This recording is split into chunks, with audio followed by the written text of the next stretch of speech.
Let's put our hands together and welcome Rohini. Rohini, the floor is yours. Thank you so much.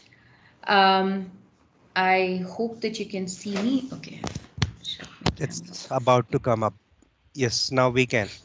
Okay, great. So, hi everybody, and thank you very much for having me on this session. Thanks to Vanita who introduced me and brought me here. So, I'm really happy to be sharing my experience and my learning in this, especially in these past few weeks or past few months with the whole COVID-19 situation. Lots of things have changed for all of us, and it's interesting, the kind of innovation that we've had to come up with in order to engage with our audiences. So I'm very happy to share with you all that I've learned in the past few weeks, and I'm going to share my screen with you to start with. So just let me know once you can see it.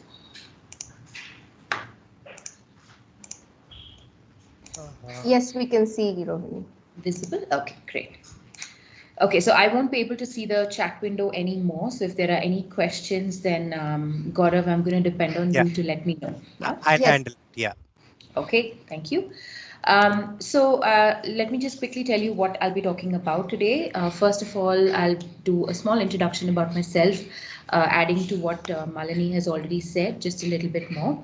Then I'd like to talk a little bit about the changing face of training in COVID-19. So like I said, we've really needed to be innovative, think creatively, and try to do our best to engage our audiences during this time. So I'm going to give you some learnings that I've had in the past few months. And we're going to also look at how to use different. So I received a bunch of questions before the session, and I want to thank all the people who provided those questions. It's been really useful and helped me to think about what I want to include as part of the session. And then, of course, I'm going to leave some time open at the end for any other questions that you might have. So to tell you a little bit about myself, more than what Malini had just said. So I started my career in the BPO industry, and it's interesting how the change has evolved over the past 18 years or so that I've been in the training field. I started off as a soft skill trainer, and those days the focus in the BPO industry was teaching our agents how to speak in the American accent, and it's interesting how that's not even a criterion anymore. Then I worked with the IT industry, and actually towards the end of my stint in the BPO industry is when I sort of got interested in behavioral training and in leadership development. I had the privilege of learning from a few very senior people at that time in the organization, but for a short period. After which, I moved to the IT industry. I worked with Wipro, and Wipro gave me an opportunity to really explore behavioral training and leadership development further. After this, I worked with two e-commerce giants, which is Flipkart and Amazon, both of which were very, very different from any of the industries that I'd worked with before.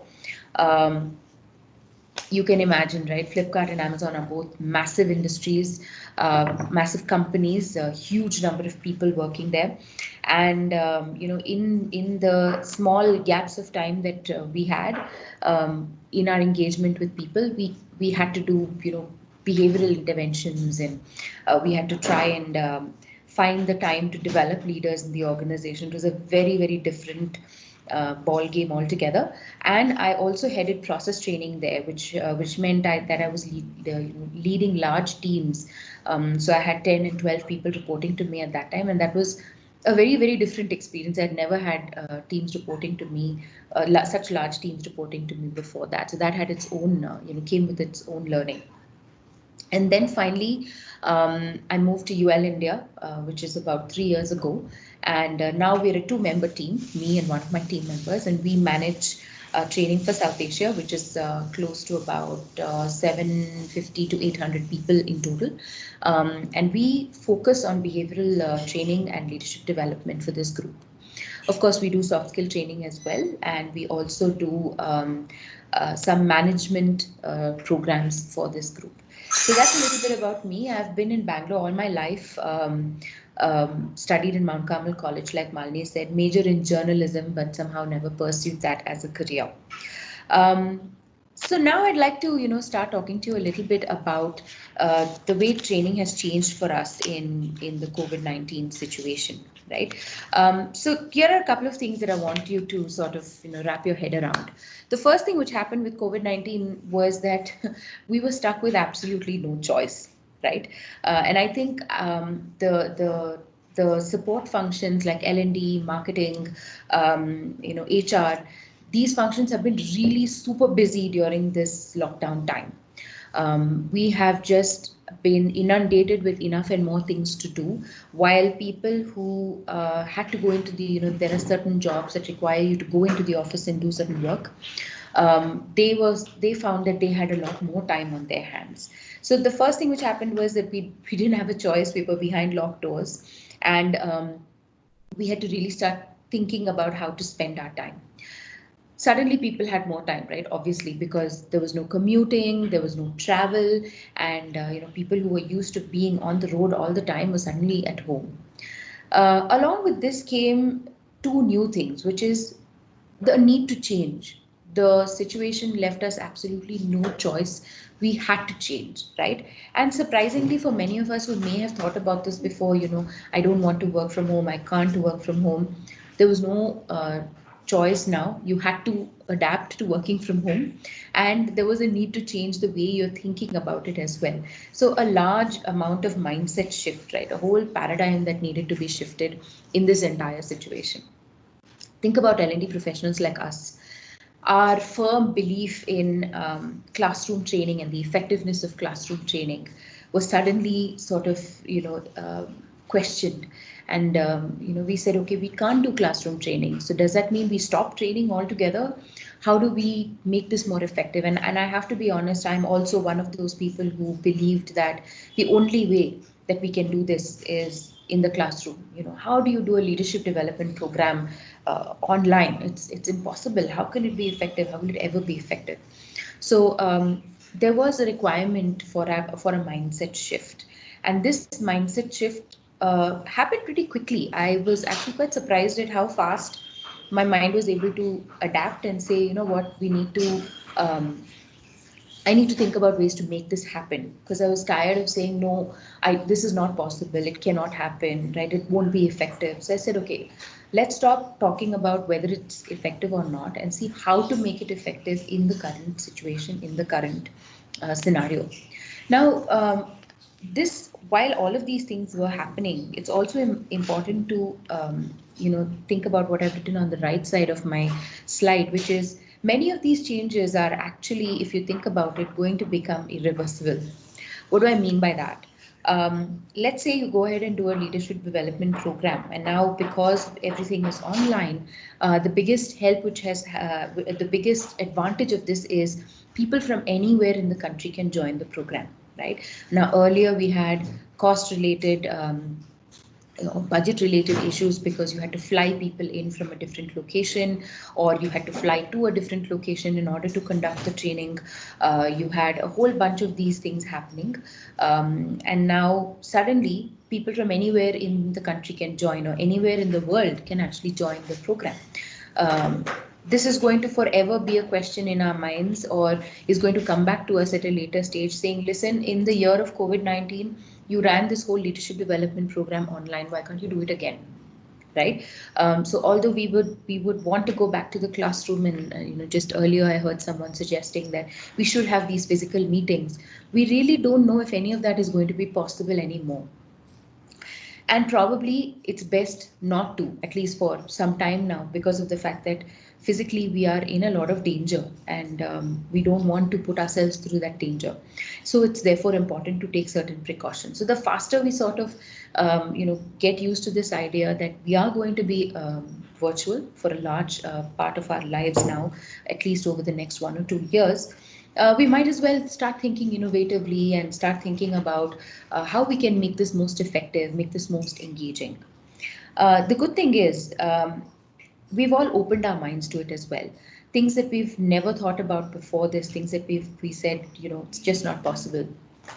We've opened our minds to it now, and we've said, oh, you know what, we can actually make this happen.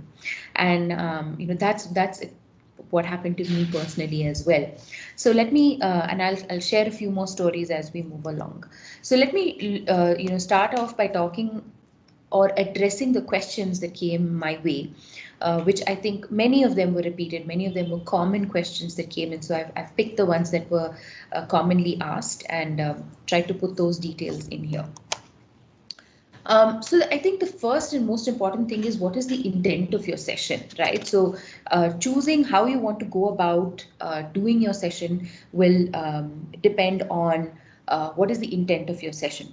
So the first, I think one of the questions that got reframed for me during this entire lockdown period was the shift from why to why not. Okay, why should I do training online to why not? Why can't I do training online? Or why can't I do a webinar instead of a seminar? What prevents me from handling any of these sessions online? So you're just giving yourself an opportunity to think about what and how you want to conduct this session. So I think largely my session is focused around training because that is what we wanted to talk about today. But what is the intent of your session? Determining that is very, very important. And I think the first thing that you need to consider. Once you've decided the intent of your session, just like you would in a presentation, for example, that would help you to decide how you're going to design that session. Right? So if it's a training session, you're trying to teach something, you know that you want to keep it as engaging as possible. You want to have as much interaction as possible, where you are finding out if the audience is on the same page with you. Right? In a webinar, you may not need to really do that. A webinar is more like a panel discussion. People are talking, and then of course you have a Q&A session. So that would have a different outcome altogether.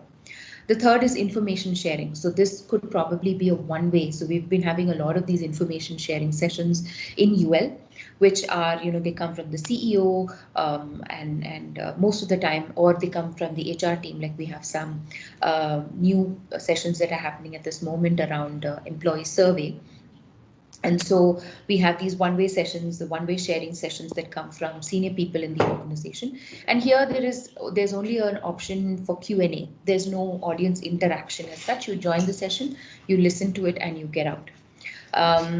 The fourth is knowledge transfer, right? So it could be a small group of people that we're looking at.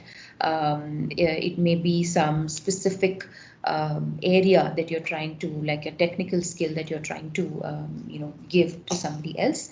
And this knowledge transfer session would require you to frequently check in with the audience to see if they are along with you. Are they getting what you're trying to say? You may need to, add some quizzes or some sort of interaction to find out if they are catching up with what you're trying to say.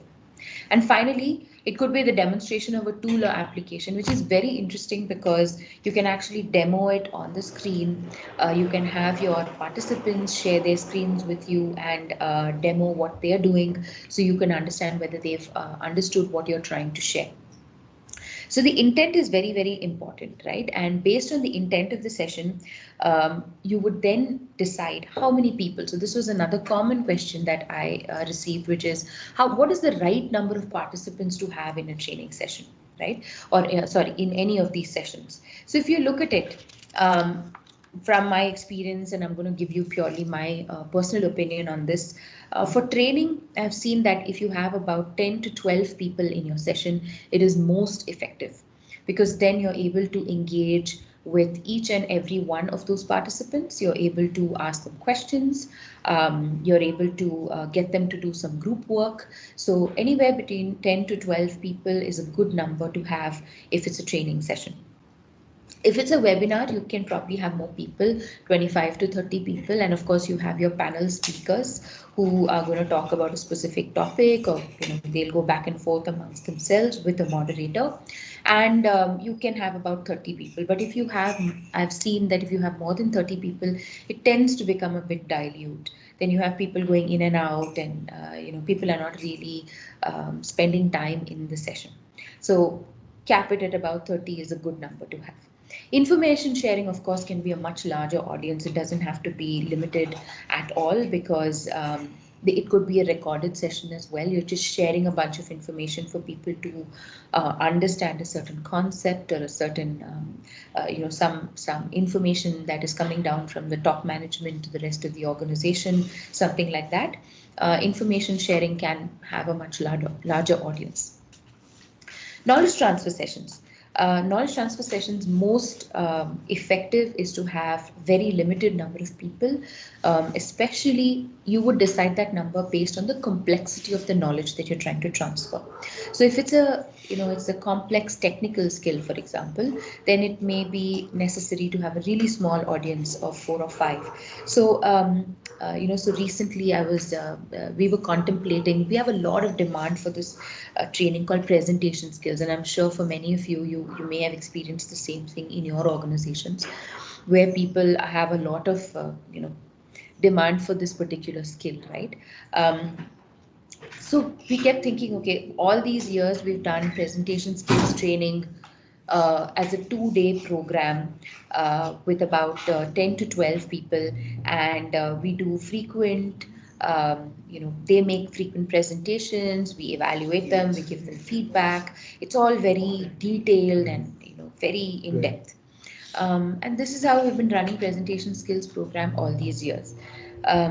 So there was a demand for this program once again, and we said, why do people want presentation skills now? They're not even making presentations. And then we realized that that's not true. People are making presentations, right? They're making virtual presentations all the time. And unfortunately, none of us have been trained to do this. So we are learning on the fly.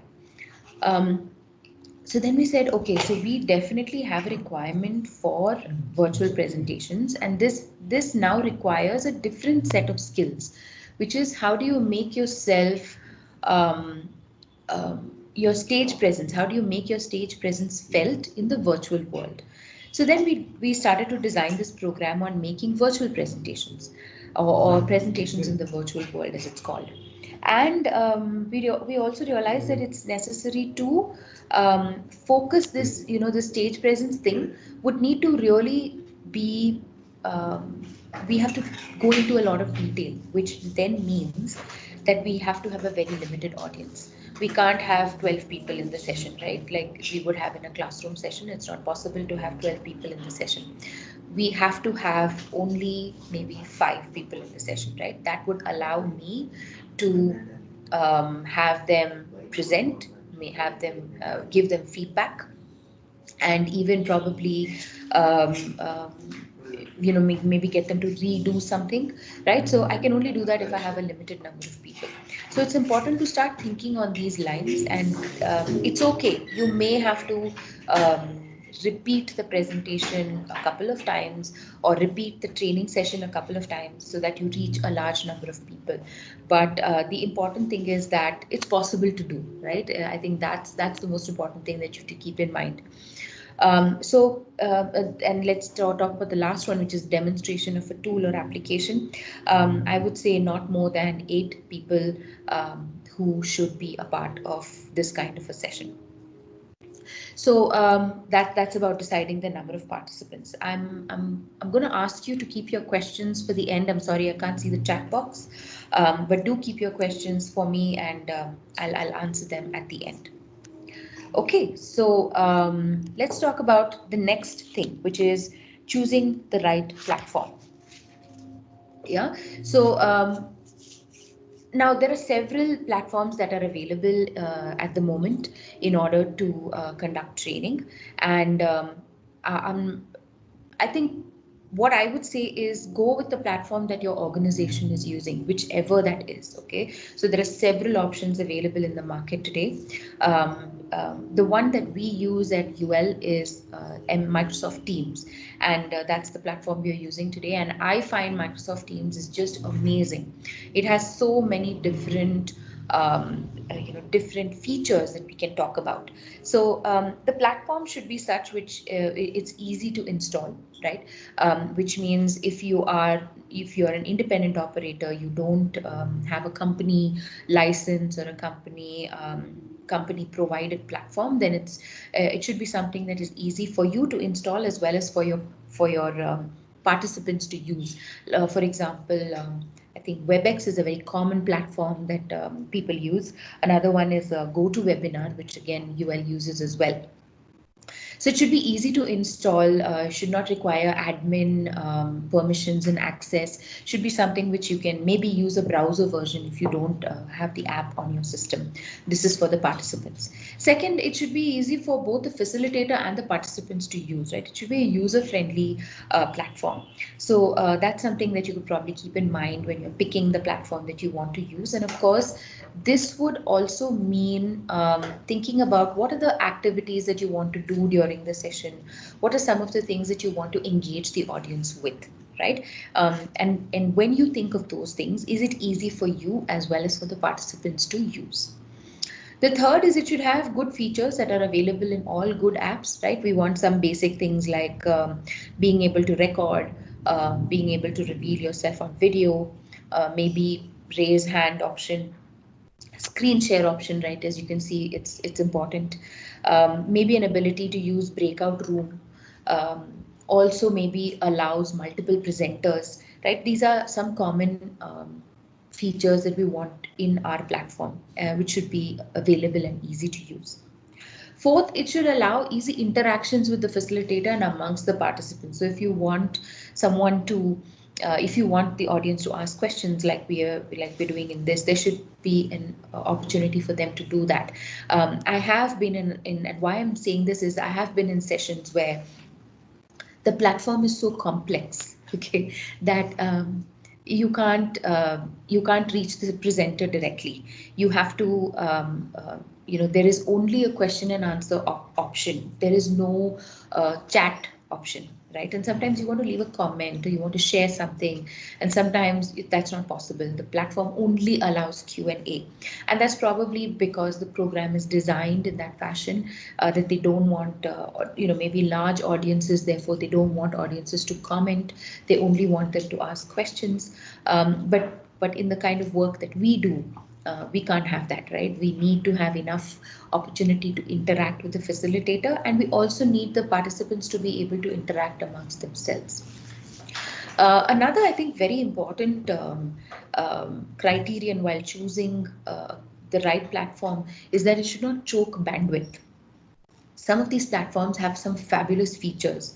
However, they take so much of bandwidth that frequently you find that you're trying to play a video, it doesn't play, or you send people into breakout rooms and suddenly they get thrown out of the call altogether.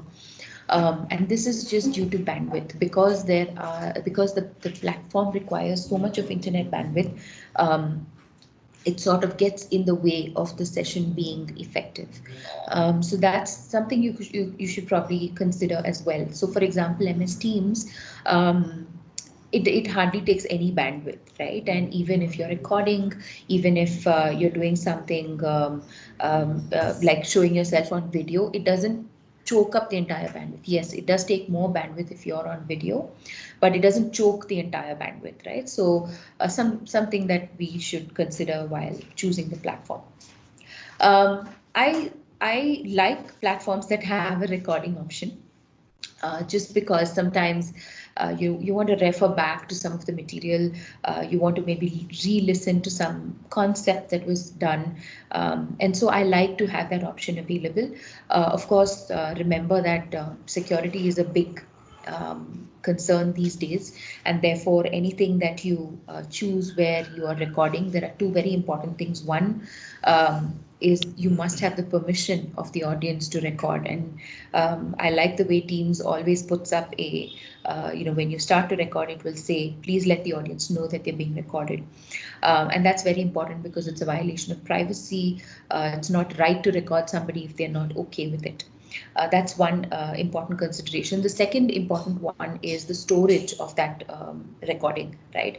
Especially if you're doing this within the organization, there could be things that we talk about in a training session which are very private to that organization or that team, right? It could be a team training which you're doing, and it could be private to that team. So the security of those recordings are very, very important. So if you choose to have a recording option, make sure your audience is fully aware, and also make sure that nothing is discussed which is it could be a violation of anybody's privacy. Make sure that if there is something like that that you're going to be talking about, it's better not to record that session. It's okay to tell the audience that we're not going to record it. Also, of course, if some sensitive topic is about to be discussed, then also it is necessary to not record that session. All right. And finally, I think one other important is the ability of the platform to support a good number of people concurrently, because when you sort of use multiple things, you're trying to get the audience to interact with each other as well as interact with you as a facilitator. You need to make sure that everybody is comfortable.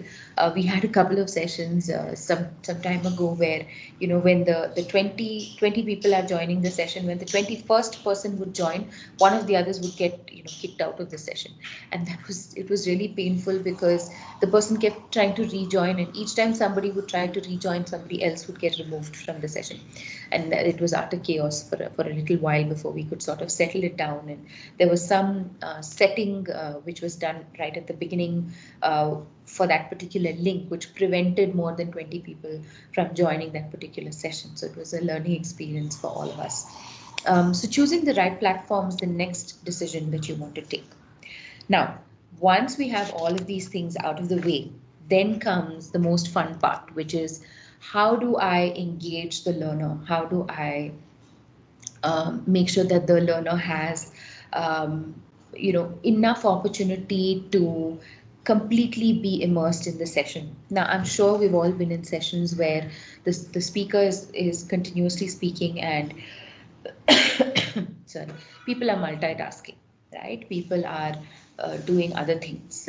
They are just not focusing on the session for various reasons, because it's a monotonous, continuous session which there's no engagement, there are no activities, nothing is happening at all, just the speaker going on and on and on about something.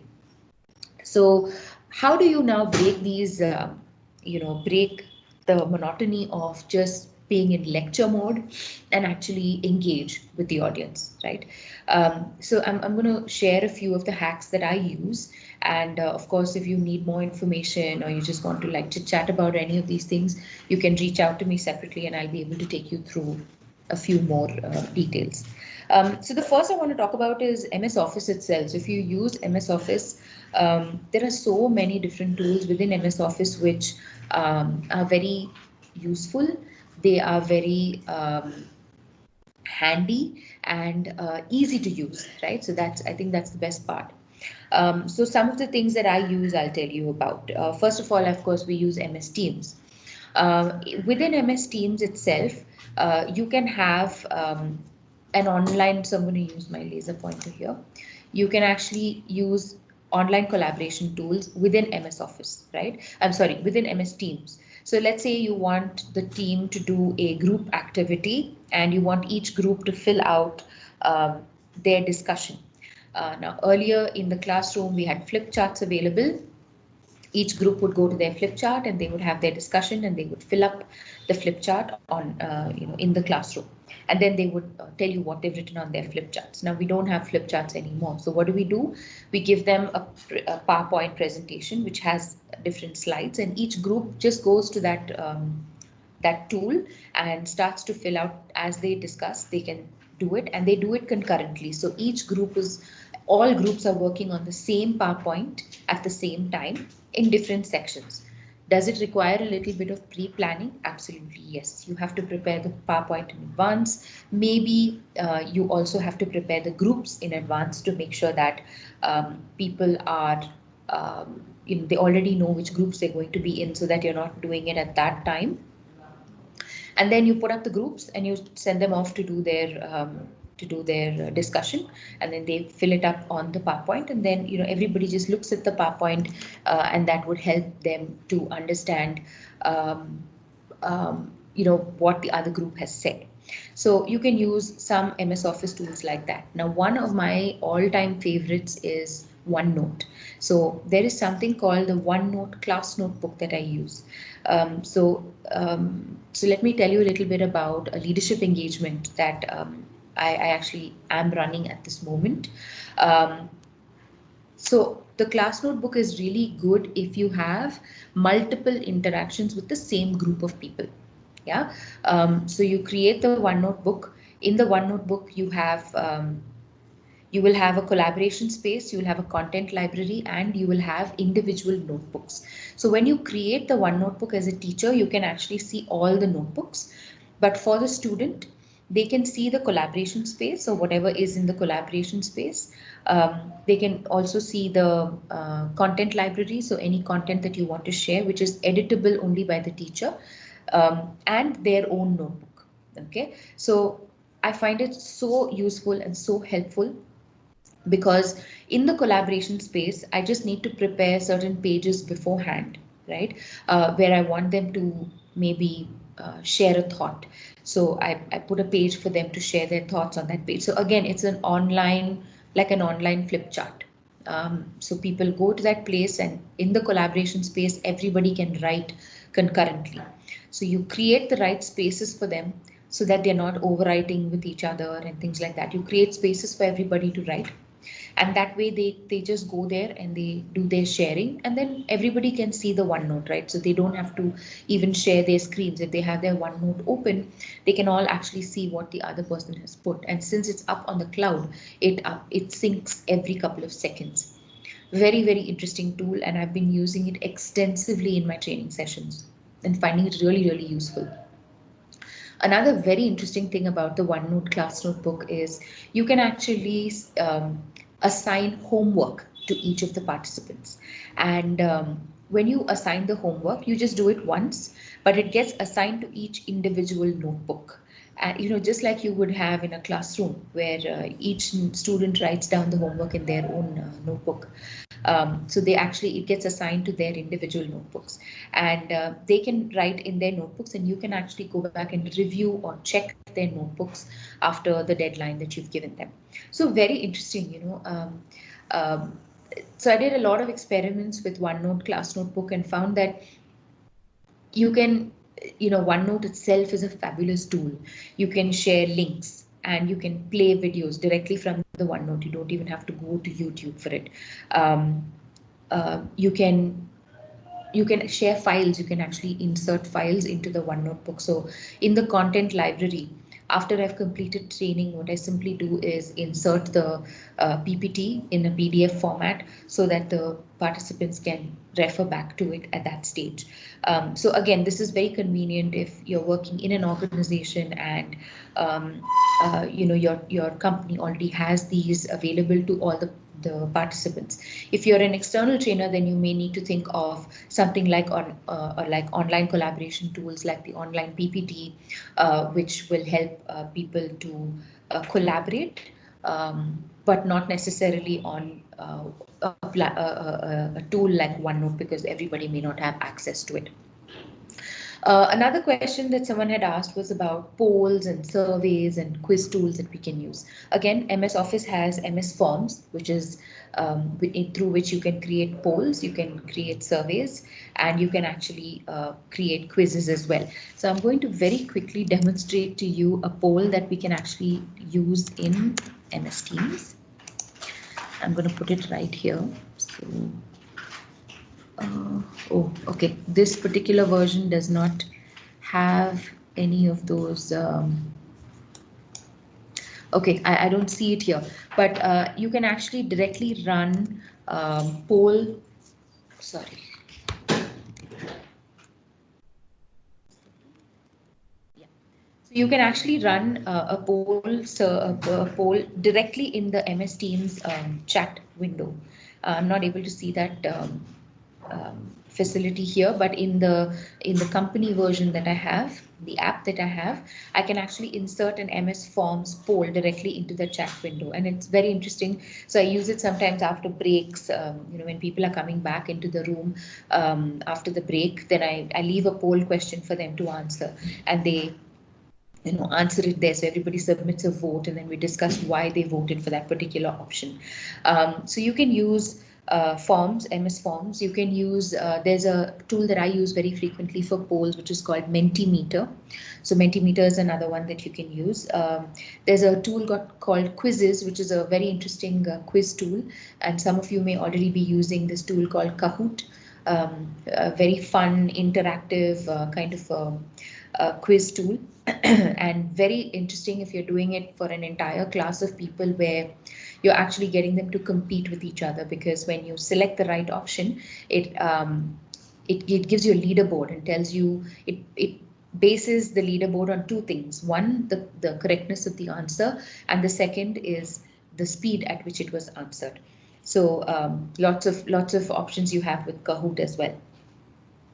Another important and fun way of engaging your audiences is using brain teasers and riddles. So I'm sure in the classroom sessions you use energizers, right? So these are actually virtual energizers. For example, people are coming back from a break. You leave them a puzzle to do. So as they're coming back, you have the puzzle up on your slide, and so as they're coming into the session, you can tell people to solve the puzzle. And it's just a few minutes of keeping them engaged, but it breaks the monotony of what is happening. Sometimes you can even use it in the middle of, a session, where you say, before I move to the next concept, let's do a little bit of, brain jogging or something like that. And then you put up a riddle or a brain teaser and get the audience to solve it. Just maybe 3 or 4 minutes. Great way to break the monotony of what's going on. And they become a little more energized and engaged, and then they're ready for the next concept. In virtual training sessions, it's also important to give breaks. Breaks are very important. I think even for the facilitator, it's very important to get a break every once in a while. Maybe a short break of 10 minutes, because, in the office, when in a classroom session, when you give a 15-minute break, it just flies, right? People go to the washroom and maybe go to the pantry and come back, and 15 minutes is over. But in the virtual world, I've realized when you give a 10-minute break, it's really long. People don't know what to do for 10 minutes, but those 10-minute breaks are very important. Go grab a cup of coffee, take a swig of water, go use the washroom, whatever they do, but they're always back on time. And that's something I've noticed, because you don't need 10 minutes, right? It's only in the office that you actually spend more time. You maybe bump into somebody, have a talk with someone, but otherwise those 10 minutes are actually quite a lot of time. But those breaks are important. And even if it's a 2-hour session, it's important to give a 10-minute break in between. Those breaks are very important.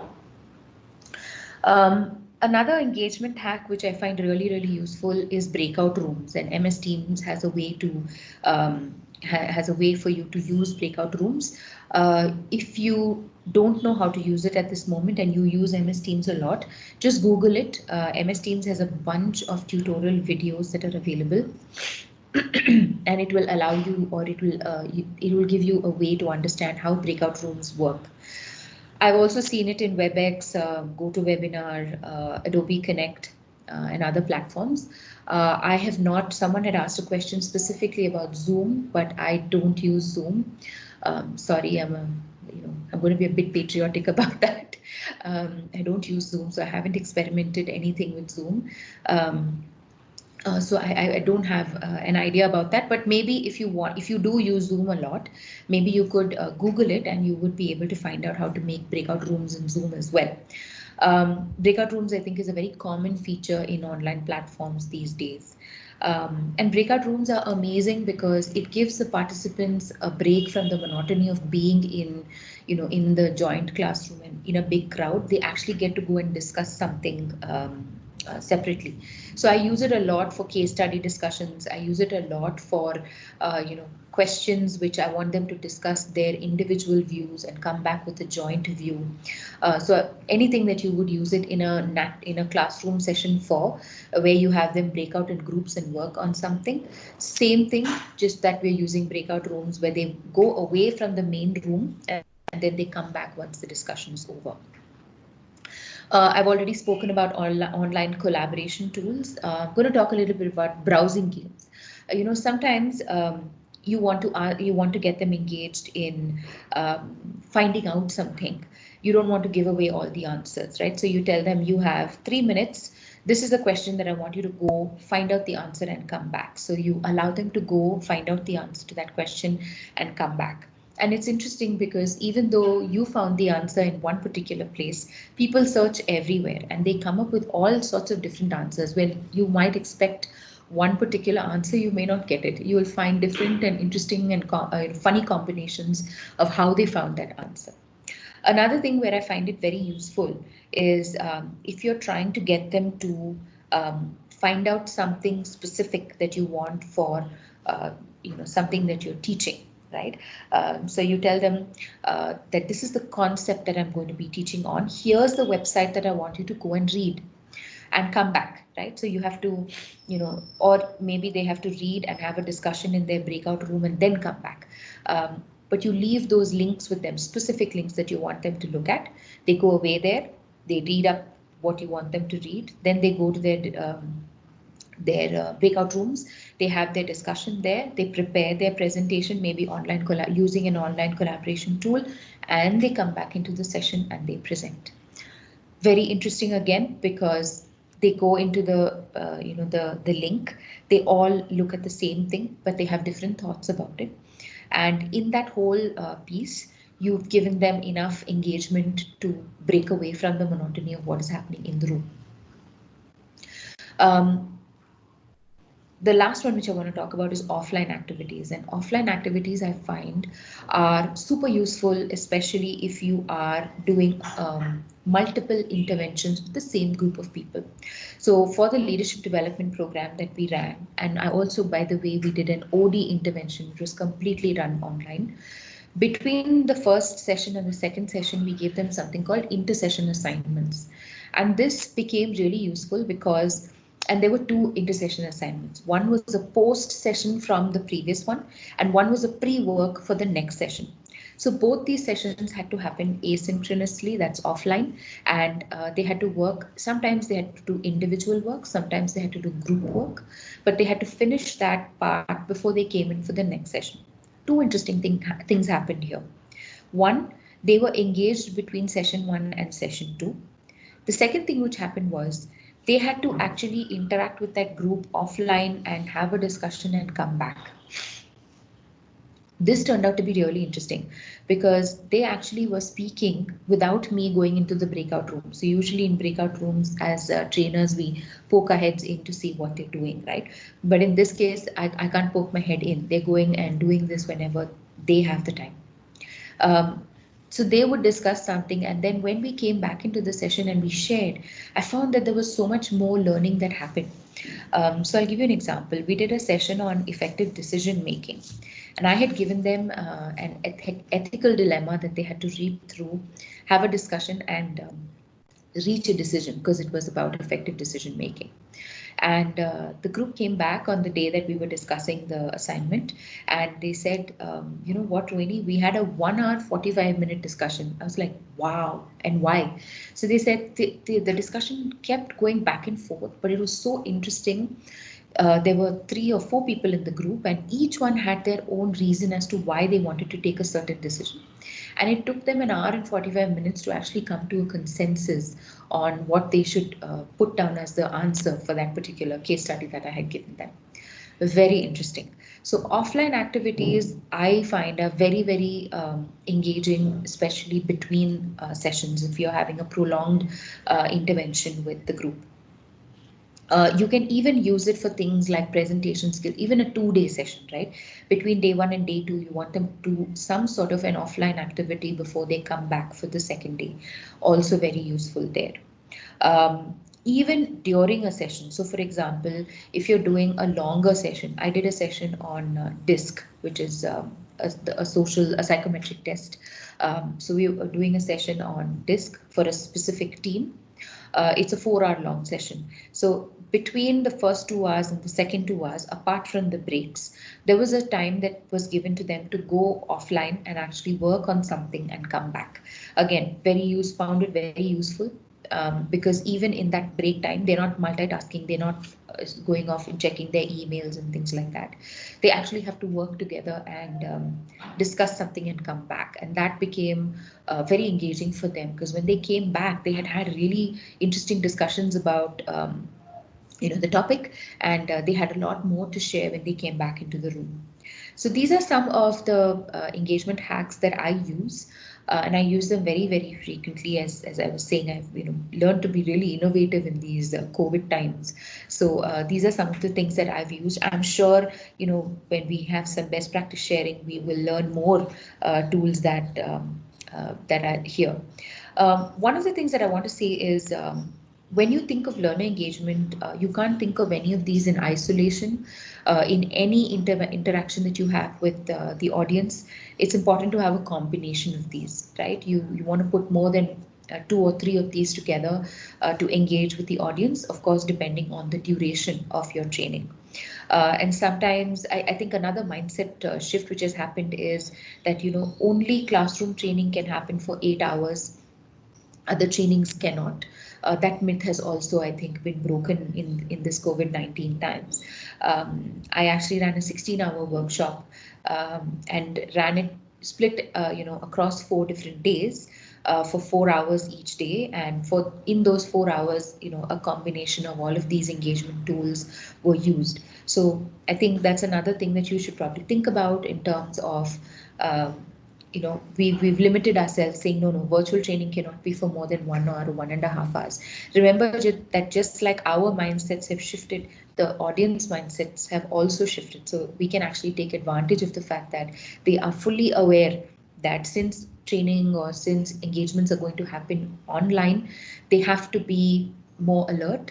And with all these engagement tools, you'll find time just flies. That at least that's been my experience. I've never had an interaction where I can't wait for the session to get over. Time just goes, with doing all of these things. So so that's the learning engagement hacks that I want to address. I'm going to speak very fast on this particular section before I open for Q&A. I'm sorry, I wanted to actually finish and leave at least 10 minutes for Q&A, but I'm going to quickly complete this before I talk about Q&A. So someone had asked a question about getting client buy-in for virtual sessions, and this is probably from an external point of view, but I think even internally we have this challenge, right, where senior leaders in the company say, how can this be effective? You're going to do this virtually, how can this be effective? But I think it follows pretty much the same pattern that you would follow if you're doing this from an external standpoint or an internal standpoint, and it follows the same pattern that you would follow if you're doing this for an in-classroom session or a virtual session, right? Because the central idea of this is building trust, making sure that the client finds what you're saying credible. So it's important to have a very detailed plan, which will allow you to detail out everything that's going to happen in this journey. That's a very important step of building trust. It's important to get inputs and feedback from the client. Gaurav, I'm picking up some background noise. Let me find out from where, and Sure. I'll mute. Give me a minute for that. Yeah, sure. Okay, it seems to be gone now. Okay. Take a lot of inputs and feedback from clients. I think that's important, and that I'm saying when you're doing the planning, that's when you need to do this. Inputs and feedback, and then frequent communication throughout the journey that you're doing, whether it's a short-term journey or a long-term journey, just like you would do in any other client interaction. Frequent communication about the progress, calling out challenges early in the program, so that in case, because when you're engaging virtually with people, there are different challenges compared to what you would find in a in-person engagement, but it's important to call out those challenges and call out those challenges early, so that clients can also sort of put their head in and maybe give them a session. I mean, talk to them about it, call out those challenges and ask how it can be sorted out and all of that. It's important to have progress reports and status updates, just like you would in any other interaction, so that clients are aware that, while you're conducting this whole session virtually, how is it progressing? How is it moving along? So before they ask you, it's a good idea to give them those status updates. Limit your participants no matter how much pressure the client puts on you. Tell them that if this has to be effective, it's important that the number of participants are limited so that you can give them your full attention, and so that the whole virtual piece is not affected because of the fact that there are a large number of people. So sometimes that may mean that you may have to do the session more number of times than you normally would. But I still think that's important, because what you're looking at is effectiveness, or the desired outcome to be the most fruitful. And of course, it's very important to showcase results. The minute you showcase results for the first intervention, you build credibility for the second one. And so the next time you go back and say, you know what, I want to do this, but since we have the COVID situation, I'm going to do this one also virtually. The client is at least open to saying, yeah, show me the plan. Let's see how you're going to do this, and then let's take it ahead from there. So client buy-in, irrespective of whether you're an external vendor who's providing a service, or if you are internal, I think in both cases, all of these things apply. And the first time may be a little painful, both for you as well as for your client, to understand how this works and the nuances of it. But as we move along, I think there'll be a lot more openness to accepting this form of intervention and interaction with audiences. So I think that's all I have from my side. I'm sure you have questions, so I'm going to wait for you to put your questions across. Yeah, thank you so much for patiently listening to me all this while.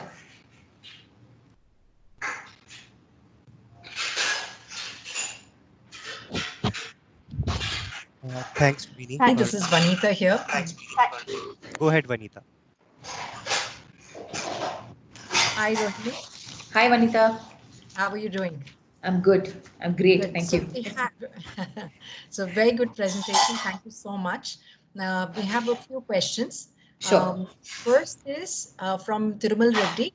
How do you integrate these tools into MS Teams? I think you mentioned about 2-3 tools. Okay, so Thirumal, could you give me a little more detail about your question? When you say integrate, what exactly do you mean by that? Yeah, what I mean to say is that about online collaboration tools. Correct. Maybe I would like to one of those demos with us, one demo so that we get hands-on experience of that. Okay. So many tools which you spoke about, at least one tool which you can show us how we can integrate and leverage that while we're delivering session.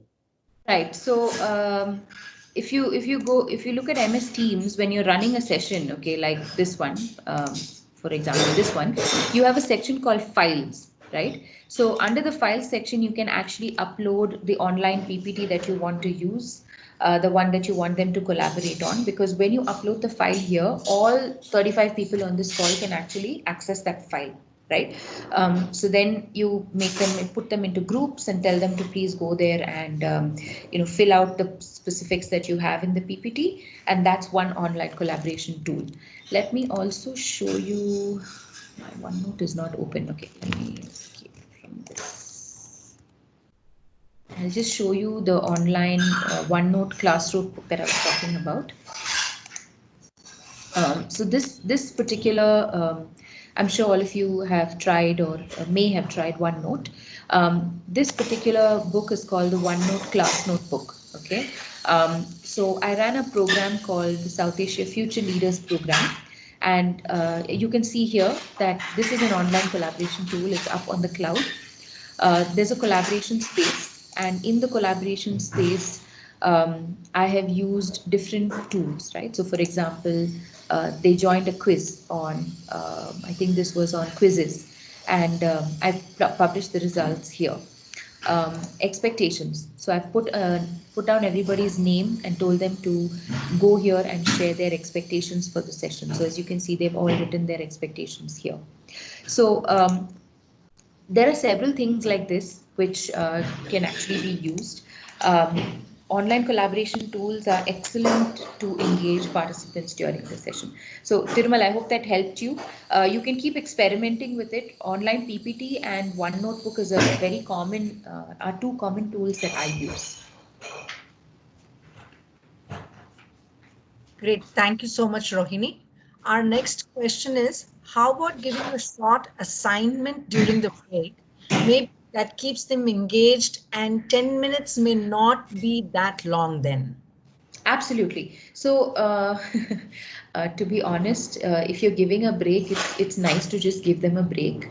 They may want to use the washroom, grab a cup of coffee, or maybe eat something in that little break. So it's okay to give them that 10-minute break. But yes, if you want them to do something as an assignment, maybe you can make it 15 minutes instead, and give them an activity that will take them probably about 5 minutes. That's also a great way for them to engage, and maybe they can come back with the result of that activity at the end of the 15 minutes.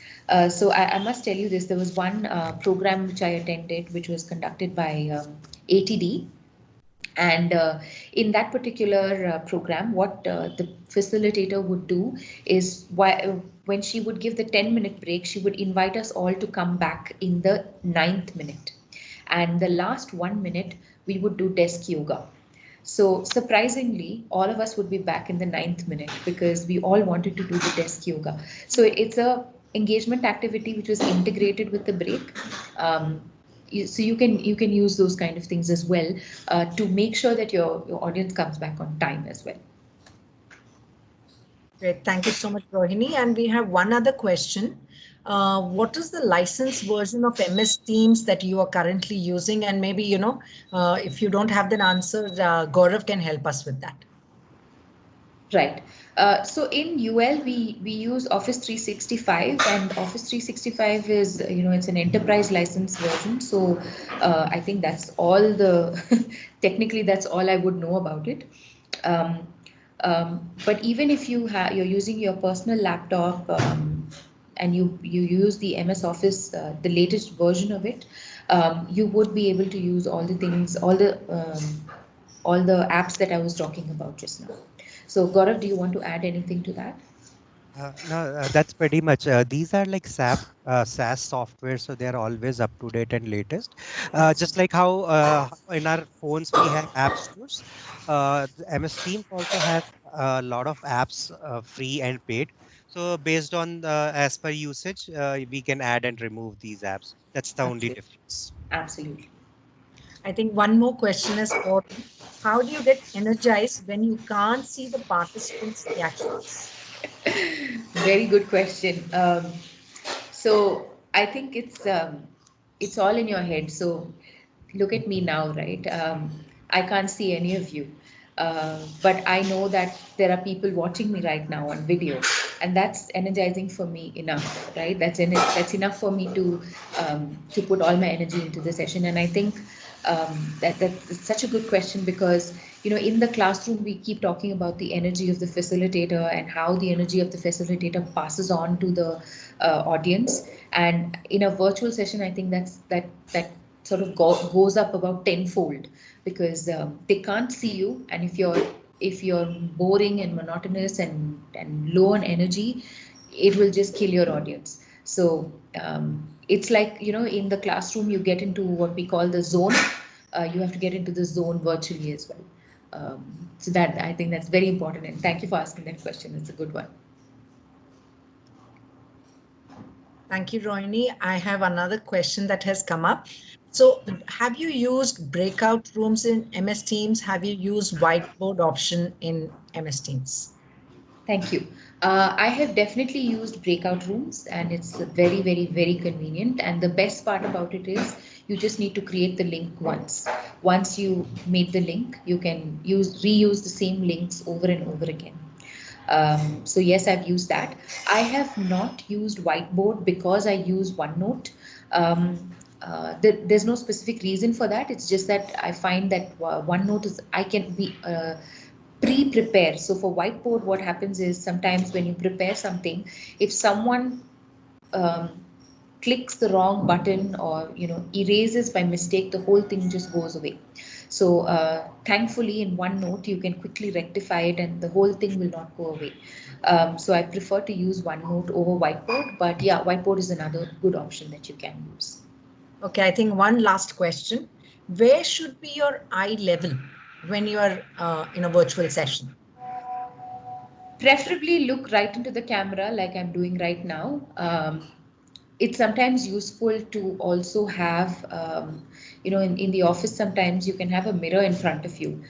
The mirror also helps you to sort of have, it's like an audience eye contact, but not exactly looking at them. When you look at the camera, the audience feels that you're looking at them, and that's a good eye contact to have.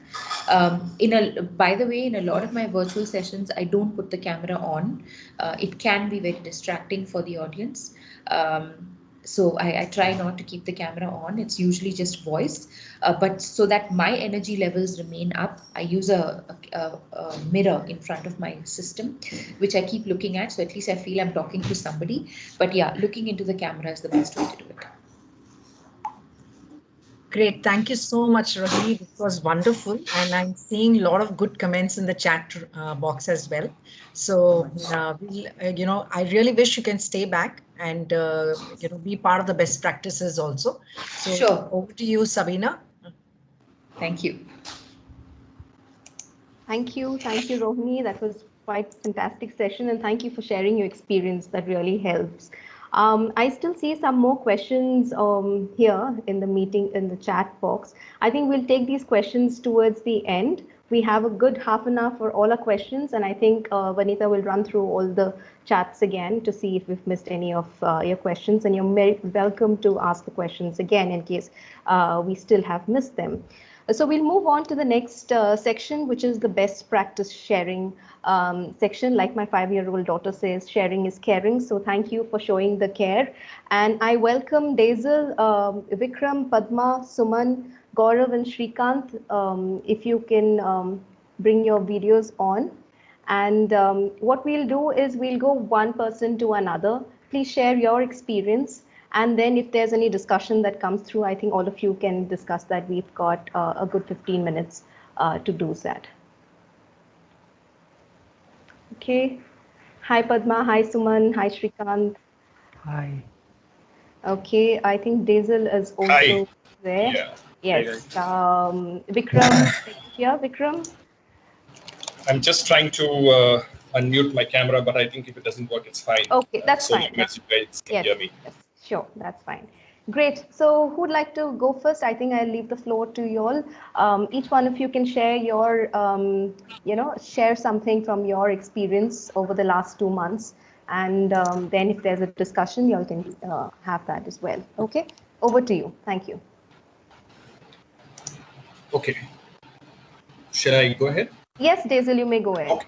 Okay. Very, very beautiful points shared by Rohini. I think she has covered, given us a 360-degree perspective, not only just about the tools, but also certain hygiene factors that we need to keep in mind. And also the sequence was very good. So it was very nice the way she introduced this, challenge that we're all facing and how we can step by step address it. So Rohini, well done. That was a brilliant share. And I think all of us will definitely pick up quite a few ideas from there. And I feel there is, as time progresses, there are more and more such techniques that are coming up. People are coming up with some very innovative ideas. I thought I'll just take about 2 minutes and share with you all another very interesting tool that I stumbled upon a month and a half back, and then I introduced it to a few of my clients, and they've started using it. This tool, I'm sure some of you might have heard of it. I'm just typing the name there. It's called Mural, M-U-R-A-L.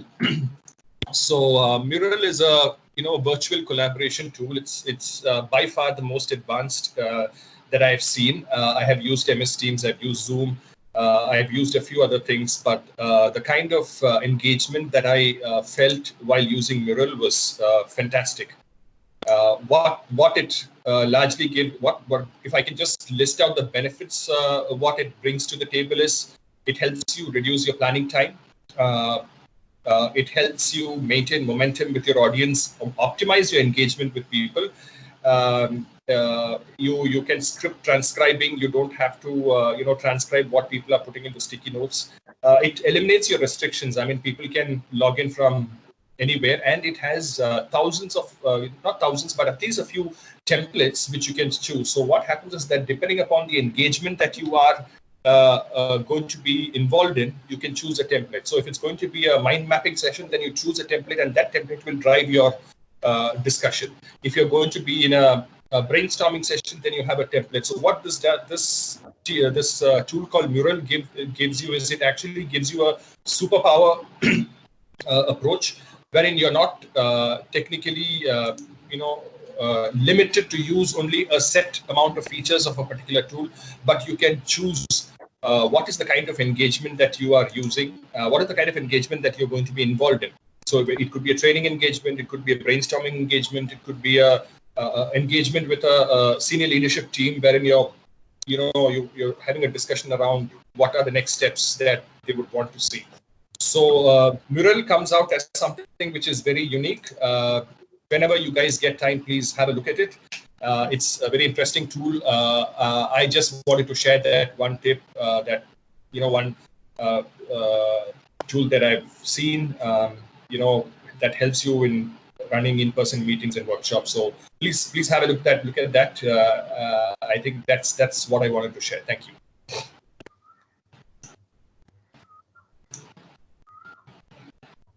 Thank you, Daisel. May I comment, Sabina? Sure, Suman, please. Thank you so much. First of all, I must compliment Rohini at the way she facilitated the session. It was very engaging and a lot of takeaways. At least I got a lot of takeaways from it. She spoke about demonstration of a tool or an application. And I'd like to start off saying, Rohini, I facilitate programs using simulations as a platform, which is a tool with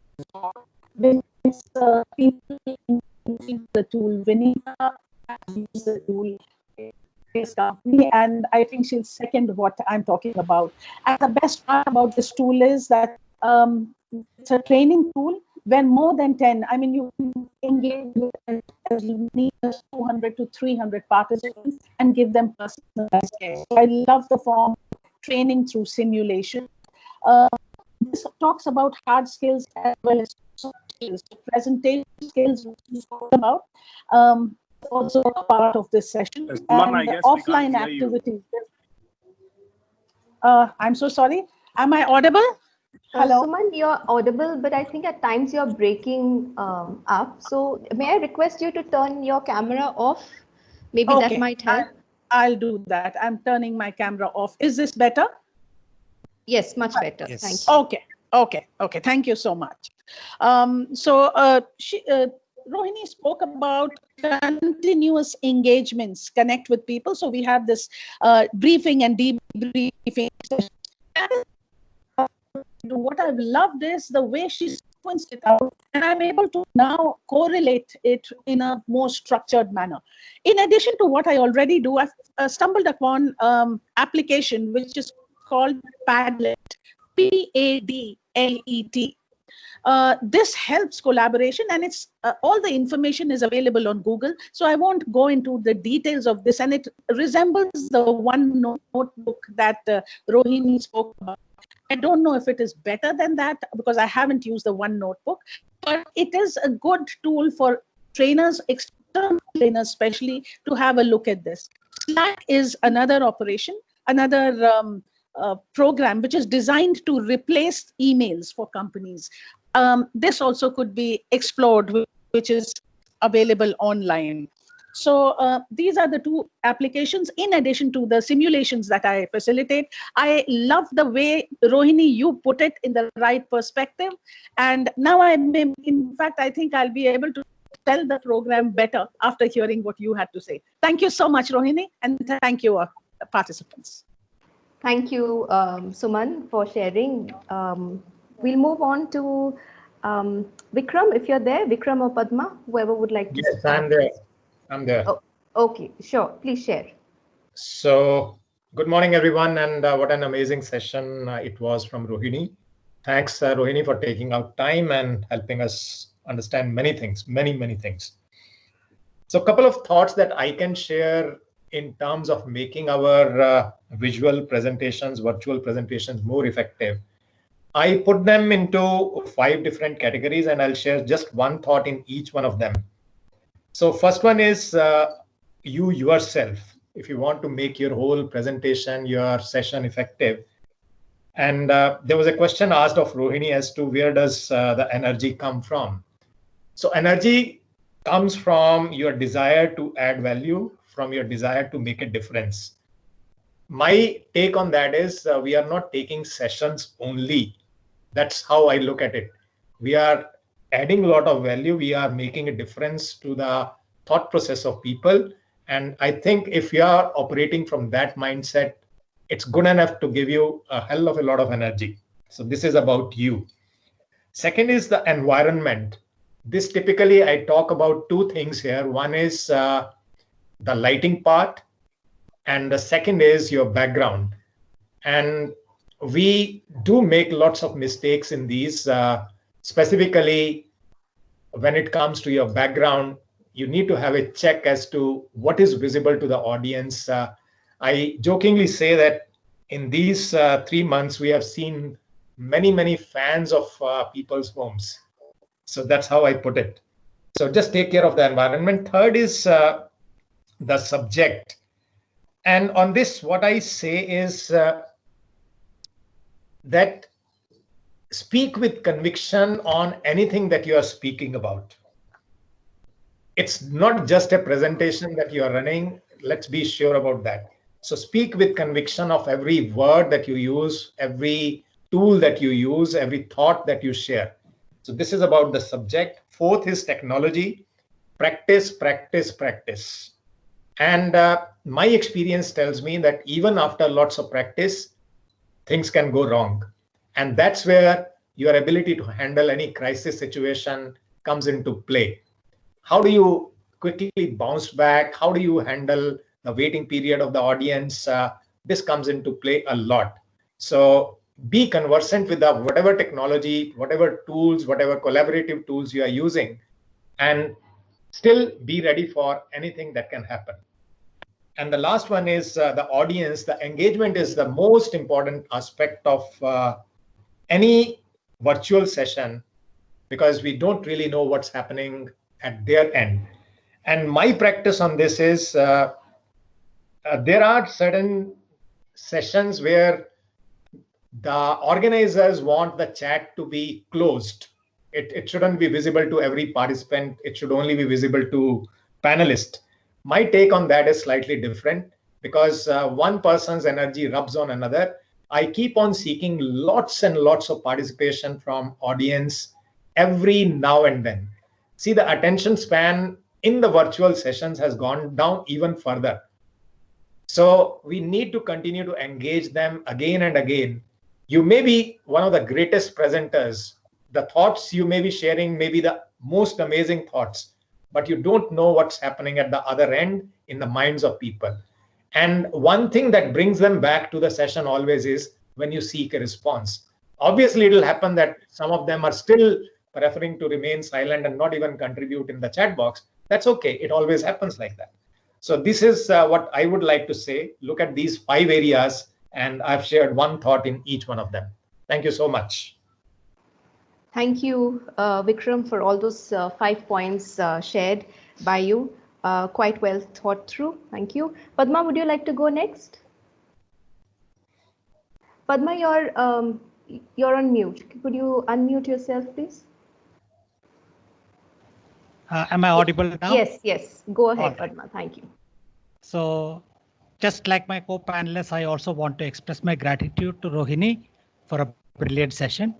I want to share a few thoughts from my end in terms of the perspective that I bring is more from a facilitator perspective or from a participant perspective rather than a technology specialist perspective. I personally have not too many times played the role of a Zoom master or host of Google Meets, etc. And therefore expect that most of my inputs are from the perspective of a user or of a facilitator. Yeah, so I'm going to talk about three things. One is in terms of the tech monkeys, how do we really handle it? Generally, I have somebody, who is a co-producer or somebody who helps as far as the IT aspects are concerned. And just like Gaurav was playing that role, in every one of my sessions, I have at least one person who can help participants if there are any technology challenges. The second major thing that I want to cover is in terms of the interactivity, how exactly interactivity can be ensured during the sessions. So I use Zoom very extensively, though there are security concerns, etc. I know that I'm not talking defense secrets. Therefore, I know we can afford to use Zoom. So in Zoom, there is this feature of annotation. So when participants are able to annotate on a slide that I have displayed, it's a very easy kind of thing to really get to know. I show them once and then they get really excited about their possibility of putting certain stamps or putting certain comments or putting certain diagrams, whatever it is on my slide. They love doing that. So that's one way of interacting. Second is I also encourage them to open whiteboards and start writing on those whiteboards. Just as we encourage them to come to the whiteboard in a physical classroom, I encourage them to use the virtual whiteboard in terms of providing their thoughts. And the third is in terms of polls. I create some polls much in advance where I want certain spikes in terms of their interest level and then display these poll results either in the form of the graphs or any of these pictorial ways in which the results of the poll can be displayed. The third thing I want to talk about is in breakout rooms, my experience has been rather than putting amount 7 or 10 people in a breakout room, my experiences I've used a certain formula called 1, 2, 6 all. So 1, 2, 6 all works like this. First, I ask each participant to be in one breakout room. As you know, in Zoom, up to 100 rooms are possible. So therefore, initially, there will just be one participant in the room and 1 minute is given for the participant to reflect on the topic that needs to be discussed. And then one more person joins in. So that is 2 participants for 2 minutes. They get to share with each other their thoughts. And then I make it 6 people in a room. So it gets distributed for 6 minutes where they share their thoughts and then finally all. So that's why it's called 1, 2, 6 all. In the all, I give them 10 minutes. And after they come back to the main room, nobody knows who will be called upon to present. And therefore, everybody has got to be alert. So that is one of the things that I found work very well as far as the breakout room is concerned. And sometimes I also intentionally create a certain bedlam, like the quiz idea that was called about. If there is 20 participants or lesser, then I get everybody to open up their mics and ask questions, and it's okay for people to shout out the answer if it is 20 participants. If it is more than that, then it may not be okay to open up their mics. So I encourage them to use chat. But still, I ask a quiz question and have everybody go berserk giving their responses on chat. So these are some of the things that have worked for me on interactivity. Of course, I have a lot more inputs, but then in the interest of time, I'm stopping here. Feel free to get in touch if you want to discuss further. Thank you very much. Thank you, Padma. That was very interesting. 1, 2, 6 all tip, and thank you for your thoughts and your experience with having everybody, go berserk in answering questions. Do stay on, Padma, in case there are a lot of people who want to ask any specific questions. Maybe post 12 o'clock, we can stay and just address those on a one-to-one basis. Can we now have Shrikant online? Shrikant, would you like to share? Yeah. Yes. Please go ahead, Shrikant. So, hi guys. Thanks for the session and thanks for the invite, Sabina. Yep. I've seen everybody spoke about the tools and the way how we interact and handle the participants. Before all that, I would like to bring to this forum that there are a lot of expectations changes and also participant changes. In terms of training expectations, from this COVID situation. Earlier when we were having this in-person training programs and having the sessions going on, in the organization, I'm sure most of you agree with me that, okay, today I have a session. I am not willing to go, but my manager is here. He's going to observe whether I'm in the training or not. So I want to go and sit in the training room. And that's how we see a lot of participants coming into the training program and editing. But this situation is completely in their hands. The chances of a trainer getting failed is very, very high. So the preparation of a trainer is very, very much needed, and we need to practice, and ensure that how we are planning to deliver a session for each and every minute we are doing, whether it is 2 hours or 1 hour or 45 minutes or everything. Right. So here, if you look at the most important thing which we all need to focus when we are delivering a training is the objective of the training program. At the end of the training, it's very easy for the management to come back and ask whether it is an in-person training or a virtual training. They come and ask us, what was the effectiveness of the training. And today, I'm sure you all agree, the work style has also changed. Earlier we used to have a fixed timing of 8 to 6 or 9 to 6, where people used to come to office and go back home, and they have all the rights to say that I cannot join the call, or I cannot join the session, or etc. etc. But today, because it has become so vulnerable, we are asking people or the trainings or the meetings are completely scheduled according to the availability of employees at the different time zones and different availability timings. So it's very important that you have 50 participants or 20 or 30. Every participant is active in that particular session, so it's easy for them to drop out. Okay. And the user can come back and say that, hey, so I'm sorry, I was not interested in the session. So I'm sure all these tools and the methodologies which were told to you right now before me was absolutely good, and a lot of thoughts were given. But at the end of the day, it is very, very important. How do we drive all the employees to the session by giving a clear objective and agenda? Because the priorities of everyone has changed. Earlier they were able to manage the work and the training programs, but now it's very, very difficult for them, and it's very difficult to pull in the participants in the trainings.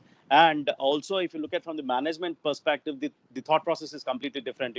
All the employees are available at home 24/7. Please go ahead and schedule the training programs. But if you go back to the participant and ask the same question, hey, we are planning for a session, they say that no, I don't have time because I'm more than what I used to do in the past, I'm engaged with my work right now. So unless and until you have a clear objective and output of the training program, and if the participant is not clear with that, irrespective of whatever tools we use, irrespective of what methodologies we use, we will not be able to have the participant continue through the training program. So this is something which need to be very, very strongly determined. And this pandemic and COVID situation has pushed us into virtual sessions, and our focus should be very, very much on the objective of it. And coming to the virtual session, yes, many of our friends suggested, and one of the approach which I always do is a blended approach. Ensure that we are having a virtual session and also giving them the assignments and giving something for them to read. Today, in this present environment, I think reading has somewhere disappeared. So I think that is something which we need to ensure that we are making all the participants read, do a research, and come back, and that's where they will feel interested in. That's one. And there's a very interesting tool which I also use called Socrative. I'm sure many people, I'm not sure if you're aware or not. Socrative is a very, very interesting tool in terms of assessment. You can conduct the assessment, and the best part is you can see what the participants are actually answering. For example, you give 20, we have 20 participants, and you can see if all the 20 participants are attending this or not. And you can actually see what the user has actually answered, whether he has answered right or wrong. And it will show you in different colors like red and green and all. And at end of the assessment, you can do a beautiful analytics. Out of 20 questions, how many people passed, how many people failed, how many wrote right answer for which question, how many of them actually failed in maximum number of questions. For example, you take question number 5, out of 20, more than 17 failed. So it gives a clear instance for us that particular point and that particular subject was not clear to them. So these kind of analytics you can pull out from that tool, and very, very handy, and it's free of cost. You can the trial version is free of cost, where you can have 50 participants in each room. You can create different classrooms. There are 2 logins, teacher and a student. As a teacher, you can go ahead and set up the assessment, and as a student, you can go and log in. If it is a trial version, you can go up to 50 participants per class. If you are using a licensed version, you can go up to 200 participants per assessment. So you can use this, and the session today was absolutely good, and I think there are a lot of points to take away from all these sessions. Thank you so much. Thanks, Shrikant, and for sharing about that tool. We have our last Shrikant, if you Gaurav. can repeat the name of the tool once, Shrikant. Sure, Shrikant. Socrative. SOCRATIV. Could you type that in the chat box, Yeah. Shrikant? I think that will help everybody. One Thank second. you. Gaurav, over to you. Yeah, I think most of the tools and very effective ones have already been shared. Thank you, Rohini, and everybody for your great insights. I also just want to contribute with another tool. It works great for those who use Teams specifically.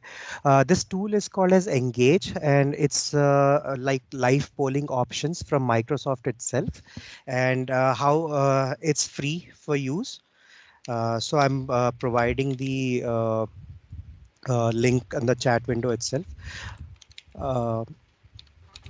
So using this tool, one can do live polls and live surveys and show the results during the session itself. The way to use it is like, let's say if you have any questions, you want to understand the opinions about the people on a particular subject, this is the way to go about it. I think Malini asked the questions related to this, so this answers that partially.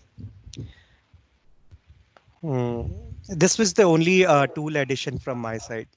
Thanks. All right. Over to you, Sabina. Sure. Thank you. Thank you, everybody, for all those inputs. Very informative.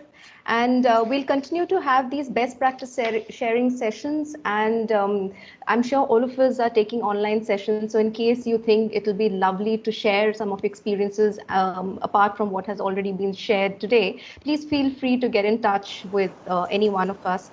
And we will share with you, the team of committee members that we have in a little while. We'll now open the floor to everybody present in today's meeting. So you may ask your questions. It could be to Rohini or the rest of the panelists. Before that, Vanita has some questions that she would like to ask Rohini in particular from some of our members. Go ahead, Vanita. Thank you, Sabina. So, Rohini, we have one question which asks that how to measure attitude on a virtual platform. Very, very interesting question. So I've been thinking about it all this while. I saw it up on the chat window. So I want to ask the person who asked the question, could you give me a little bit of context as to why you would want to know the attitude of the participant? That's Mr. Ramnath. Ramnath, Yeah. Could you give us a little detail? Yeah, that's me. Yeah. A good day to all of you. When you do a face-to-face training program, you are able to capture the emotions of people. For example, you have a group discussion. Right. Person A responds, and person B also responds to the response of person A. Right. And there is a change in the emotions of people. Now, I do programs pertaining to people on their behavioral capabilities as part of the interviewing process. Mm-hmm. And when you put people in a group, I try to evaluate their behavioral approaches to problem solving. Mm-hmm. Now, this is missing, and I find it a big challenge.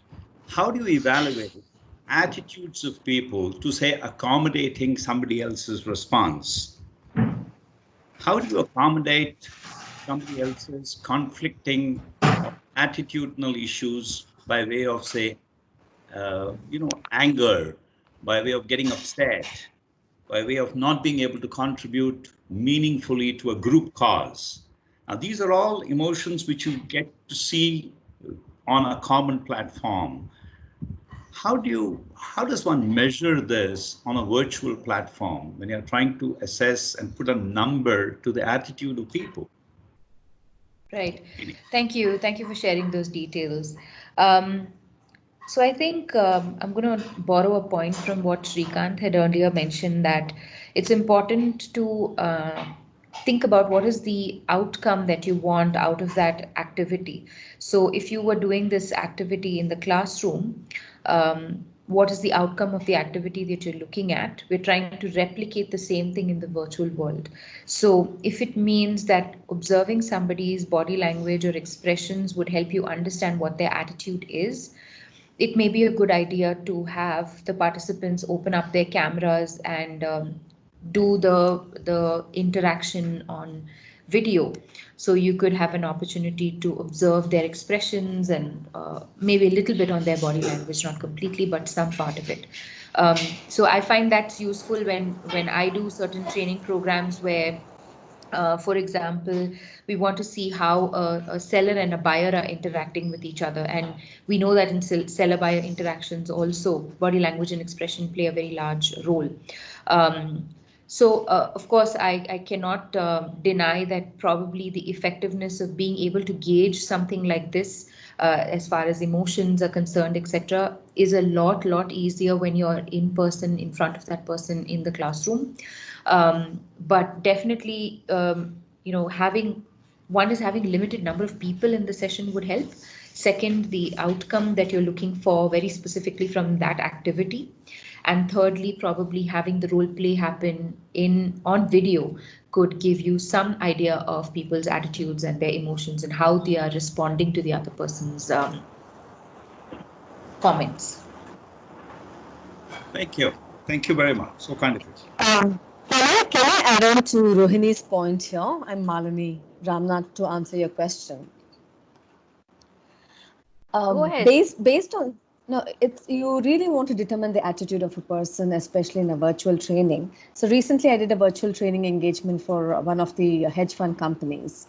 So based on any question asked by the trainer, if there's absolutely no response from the participants, all right, where there's no involvement at all, and even when a feedback is specifically asked or a learning takeaway has been asked, the person does not volunteer, but it's just a very passive listener, then we could determine the attitude to a greater extent, is what I personally feel.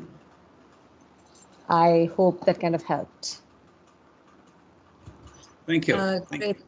Thank you, Mr. Ramnath. Thank you, Rohini. We have, Rohini, one more question for you, and this I think should be the last one for you. And then I have one for Vikram Duggal. Humor in virtual sessions, especially when you cannot hear the response of the audience, how do you manage humor? Very good question. Yeah. Sometimes it's weird, right? You crack a joke and you're the only one laughing. You can't hear the audience laugh at all. So, I think so. I'll give you my personal opinion. I think I've gotten used to it now. So I use humor in my sessions as well. And of course, you'll have one odd person putting a emoticon in the chat window, the laughing smiley or something like that to tell you that they understood, that they got your joke. But yes, sometimes it is awkward. You crack a joke and then you laugh at it yourself. It happens all the time. So, but I would say keep using humor. I think that's very important. To keep you energized and also for your audience to sort of feel engaged and energized. And in my head, I'm always imagining them laughing off the camera. But but good question. Yeah, thank you for that. Thank you so much, Rohini. I think we've had a barrage of questions today, and out of that, this should be the last one. And this is for you, Vikram. Yes. Good to see you online. Yes. And the question is how effective you are as a listener by asking questions periodically, paraphrasing, etc., shows the attitude as opposed to a person who doesn't involve in the session could work as a measure for attitude. So would you like to respond to this? So I would say it like this, that when I'm asking a question, it's not for the sake of asking. it's not only for the sake of asking, it's to engage people to respond to that.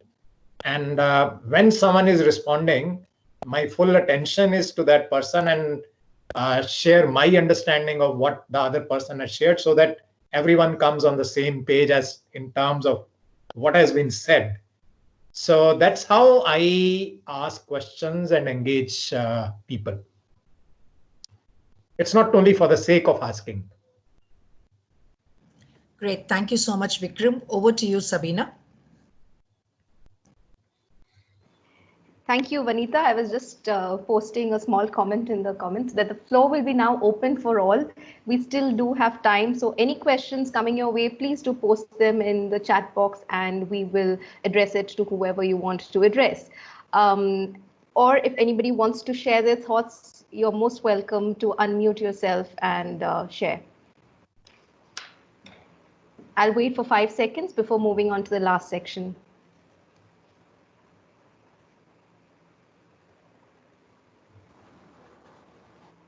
Okay, thank you all for all those wonderful comments coming in. Thank you so much, Rohini, for the wonderful session. Heartfelt thanks to all the members who came forward and shared your experiences and the best practice. Like I said, we will continue to have these sessions, and those of you who've been listening in to us or who plan to listen to us later during the day, the recording will be shared. And do reach out to us in case you'd like to share your experience and some best practices that you'd like to bring forth. I'll just share my screen, and I hope you can see this on your screen right now. If somebody can just say yes, you can. So that's the team for you. That's me, Sabina. I'm the chapter director. We have Vanita Khattar, who takes care of the speaker. We have Suresh, the convener, and Gaurav, who takes care of branding. We're still open on operations and member relations. And we also have the charter team members mentioned there, Suma Rao, who's the founding director. And we have Malini, Mamta, Varsha Singh. All of us here are the charter member team. So do reach out to any one of us in case you would like to share something from your end. So thank you all. We are doing very well in terms of time.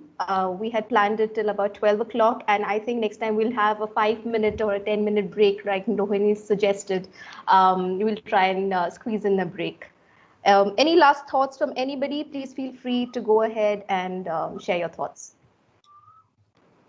It was great to reconnect. That's one word that I would like to say. Great to reconnect, because I've been missing meeting you all physically, obviously. So yes,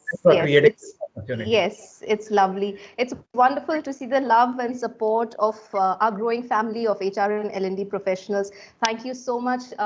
Let's continue to work on the vision and the mission of ensuring that learning and sharing knowledge comes naturally. Learning and reflection is intrinsic, and elevating each other, it becomes a norm, and so that we make a difference to the world within and outside us. Hi, this is Indira. Yes, Indira. I'd like to thank everybody for the wonderful session firstly. It was very, very eye-opening and very helpful. So I have a question actually. Will there be, like, since it's a meeting, will there be like a minutes of the meeting shared by any chance? Is that also possible? So we have, you mean to say that this meeting? Yes, this meeting.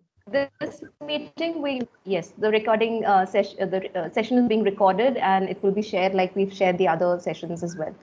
Okay. No, but I'm saying like a written thing. Is that possible? Like important points kind of a thing. No, we've not done that. Let's deliberate that, and we'll get back to you if that's possible. Sure. Yeah, maybe we can. Transcript. Indira, this is Suma. The transcript may not be available at this point because we were not even prepared for that. We've just been doing the recording. Yeah. Okay, sounds good. Yeah. Thank you. Yeah. Anybody else or any last thoughts?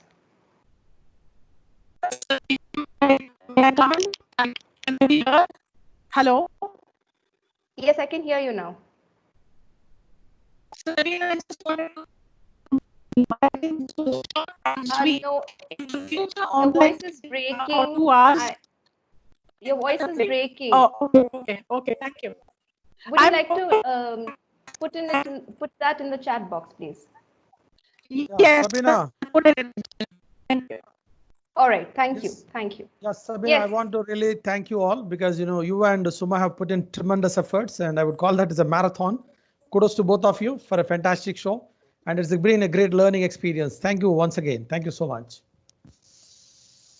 It was a team effort, Tirmal. Thank you for your kind efforts. It's a team effort, and like you've seen, I've just shared the entire team with you. So yes, thank you for your kind words, and that was a team effort. Thank you. Fantastic. Thank you. Thank you, Bhaskaran. We shall certainly consider that. Bhaskaran says we should continue this virtual meeting every month. We will consider that. COVID is not going anywhere, so I think we've just changed our plans completely. So virtual is here to stay for some time at least. But it's great to hear from you. Suman says the session was short and sweet. Thank you, Suman. Love this duration without a break. Okay. Kanak says again, informative session. Thank you, Kanak. Thank you, Kavita.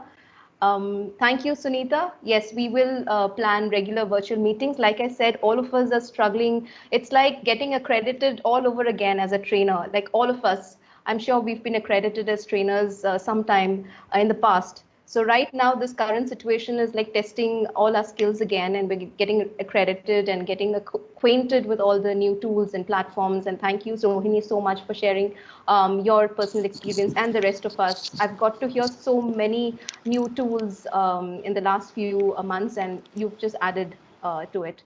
Thank you, Ramnath. Hey, Sabina, Shrikant here. Yes, Shrikant. Hey, one input for all of us is, I'm sure there are a lot of people who are working in corporates. There are a lot of people working as freelancers in this group, right? And a lot of trainers, a lot of HR folks and everything. Why don't we create a database, kind of in platform where we can go back and see what is their competency, what are their skills, what are their, what do you call expertise at? See, I'll give you an example. For example, I'm heading learning and development for a corporate organization. For example, if I want to go for a freelancer, right? Instead of searching the whole market where I can see when I'm a privileged member of this group, why can't I immediately pick up one of the trainer or facilitator from this group according to the competency? Now, for example, I want somebody on presentation skills. Even if I know that this is the group, I've got you. We've got you, Shrikant. I think we were deliberating on that, and I think a database has been taken when I had joined a couple of years back when I joined this group. I think it was done. Let's have a relook at that. I think I'll speak to Suma and take it offline with her. Thank you for that. And also the accessibility of that. Right. Sure. We'll take that offline. Thank you. Thank you, Kanak. Your question, what HR looks for when buying the training program? Who would like to take this question? Yeah, I can take it up, Shrikant here. So, HR basically looks at the, outcome and the end objective and the effectiveness of the program, because, they are basically the, supporters. They are not the subject matter experts in terms of what the end user is actually looking at. They act as a via media between the requester and the participants who are attending. So at the end of the session and when we deliver it, it's very important that, the effectiveness program is very, very important. So you need to be very, very careful right from the step one in terms of designing the program, understanding the objective of the program. In the initial stage itself, setting up the expectations saying that this is the outcome, and then showcasing the results saying that, yes, this is what we agreed upon and this is what has been delivered. Right. Thank you, Shrikant. I think we're running out of time. It's 12:01. Only people who want to stay back for more conversations can stay on. But we have done with the time. Thank you very much for keeping to the time. All of you, our speakers and all our participants. Have a great weekend. Bye. Yes. Does that answer your question, Kanak? Yeah, it answers. See, my question, that part was actually in continuation with the previous line that I have written there. What I'm trying to say is if you can have a session on the sales process flow of what the HR or L&D looks at, that could be more useful, and probably that could be one of the forthcoming sessions. Is what Right, great. So do sure. Do send me a note on that. All suggestions are welcome, and that's why I've shared the team charter with all of you so that you know who all you can reach out to. Thank you, Kanat. Thank you.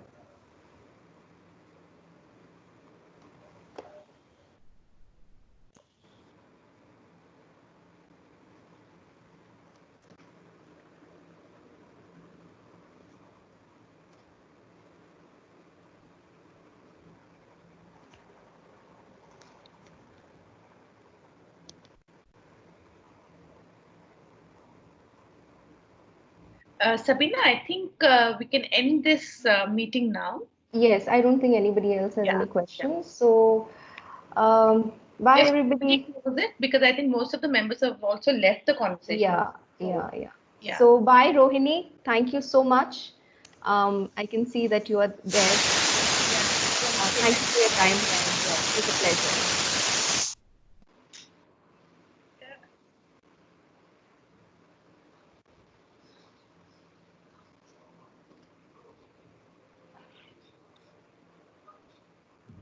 Gaurav, I think you can, as a host,